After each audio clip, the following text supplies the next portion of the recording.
Welcome to ज़ेविसॉफ्ट। मैं हूँ इकबाल हुसैन। आज के इस लेक्चर में हम कंस्ट्रक्टर के बारे में पढ़ेंगे। कंस्ट्रक्टर बेसिकली होता क्या है, कंस्ट्रक्टर ओवरलोडिंग क्या होती है, तो हम आपको डिटेल से बता देते हैं। कंस्ट्रक्टर बेसिकली एक ब्लॉक ऑफ कोड होता है जो क्लास के अंदर एक मेथड की तरह होता है, जिसमें सिर्फ और सिर्फ रिटर्न टाइप नहीं होता। जब भी हम क्लास का ऑब्जेक्ट बना लेते हैं तो वो कॉल हो जाता है। कंस्ट्रक्टर का नाम कंस्ट्रक्टर इसलिए पड़ा क्योंकि वो ऑब्जेक्ट को कंस्ट्रक्ट करता है, यानी कि उसकी वैल्यूज को उसको असाइन कर देता है।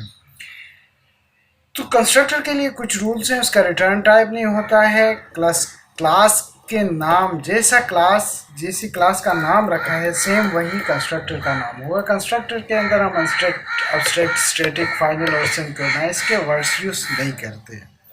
तो आइए हम आपको प्रैक्टिकली करके दिखा देते हैं।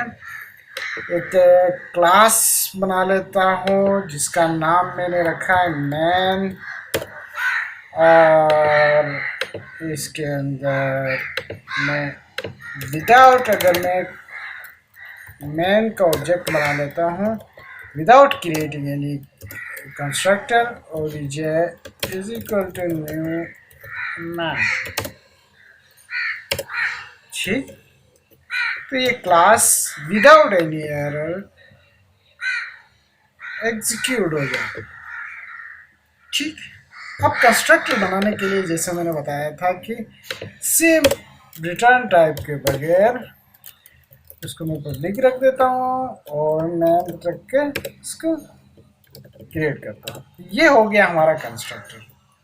ठीक है, बेसिकली इसको यूज किस लिए किया जाता है वो मैं आपको बता देता हूँ। पब्लिक एक वेरिएबल मैंने आईडी, मेन की आईडी मैंने रखी है 0 डिफॉल्ट, और पब्लिक मेन का नाम क्या है वो मैं आपको शुरू में एम्प्टी रखा है। अब मैं इस कंस्ट्रक्टर के अंदर उसको वैल्यूज असाइन कर देता हूँ। सपोज आईडी को मैं इज इक्वल टू 10 कर देता हूँ और नेम को इकबाल रख देता हूँ। ठीक है, आईडी चूंकि इंटीजर टाइप है और नेम स्ट्रिंग टाइप है, तो ये मैंने यहाँ पे असाइन कर दिया। अब मैं जब भी ऑब्जेक्ट क्रिएट करूँगा विदाउट एनी पैरामीटर तो ये कॉल हो जाएगा। अब मैं इसको एग्जीक्यूट करके आपको दिखा देता हूँ।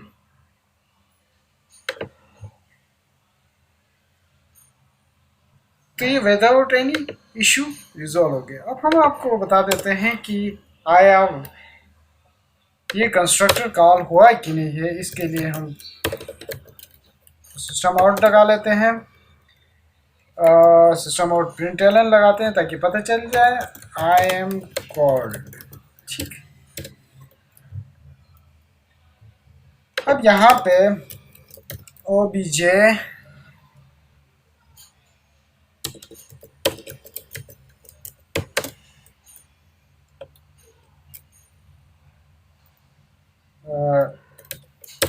आईडी, ओबीजे डॉट आईडी और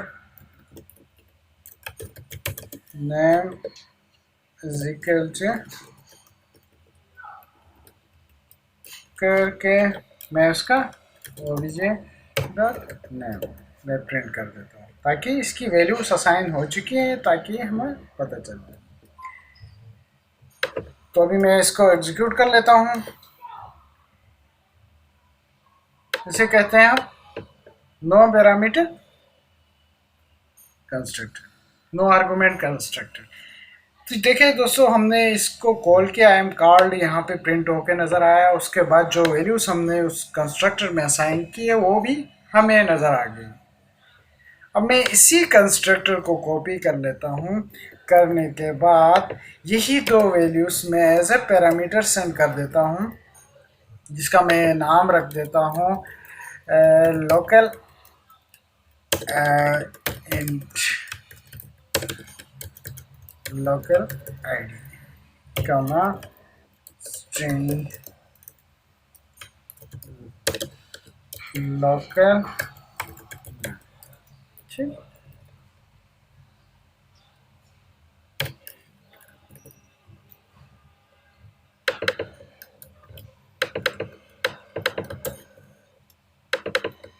अब मैं कॉपी कर लेता हूँ नाम को भी। अपने जब भी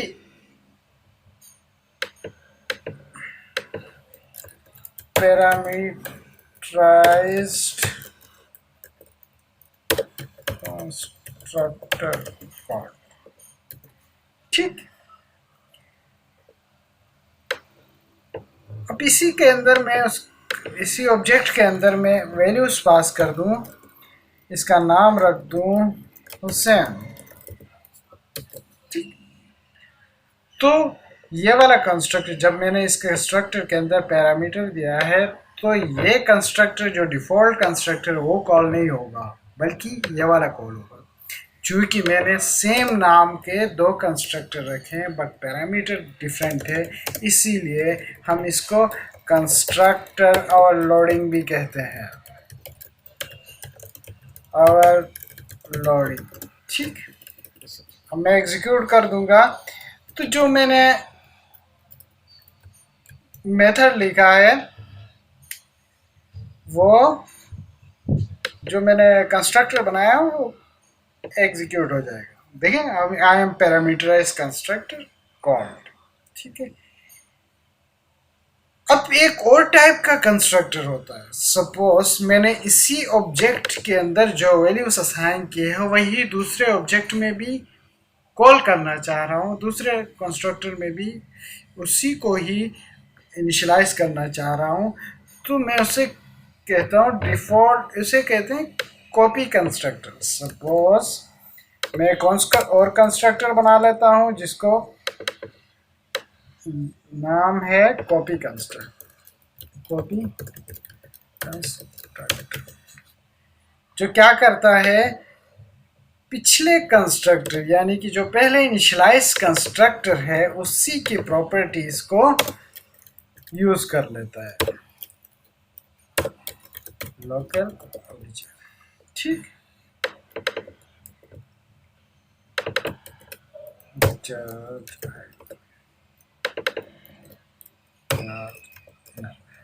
ठीक है। अब मैंने कंस्ट्रक्टर बनाया।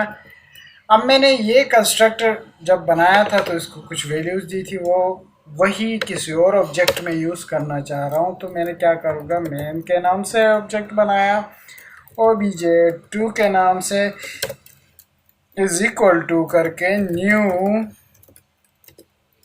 मैन, और यही ऑब्जेक्ट जो मैंने बनाया था उसी को मैंने यहाँ पे पास किया। अब होगा क्या, obj2 के अंदर भी obj1 की जो वैल्यूज असाइन की थी वही इसी के अंदर आ जाएंगे। तो हम आपको अभी करके दिखा देते हैं।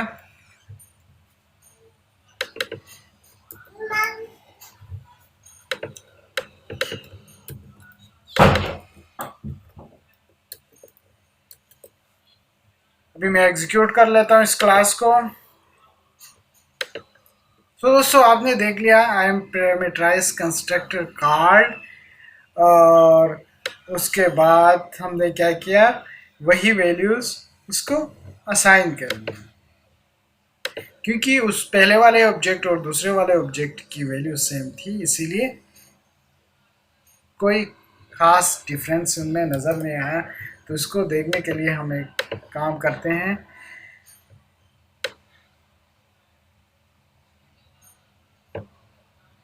इसको करते हैं नेम टू, ठीक है।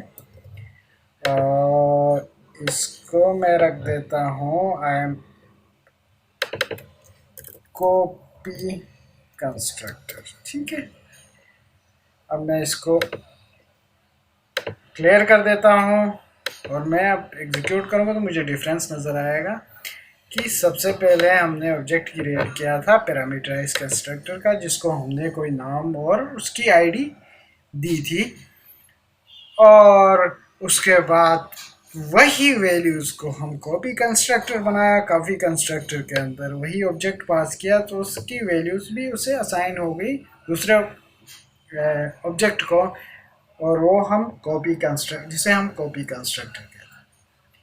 दोस्तों हम कंक्लूड कर देते हैं। सबसे पहले हमने default constructor no argument constructor पढ़ा, जिसके अंदर कोई आर्गूमेंट नहीं है, सिर्फ हम वैल्यूज इनिशियलाइज कर रहे हैं। और उसके बाद हमने दूसरा कंस्ट्रक्टर बनाया जिसके अंदर हमने पैरामीटर्स दिया, ये आपको नज़र आ रहा होगा यहाँ पे हाईलाइटेड। और ऑब्जेक्ट की ऑब्जेक्ट की और क्लास की जितने भी एट्रीब्यूट्स हैं वो यहाँ पे वैल्यूज असाइन कर दी।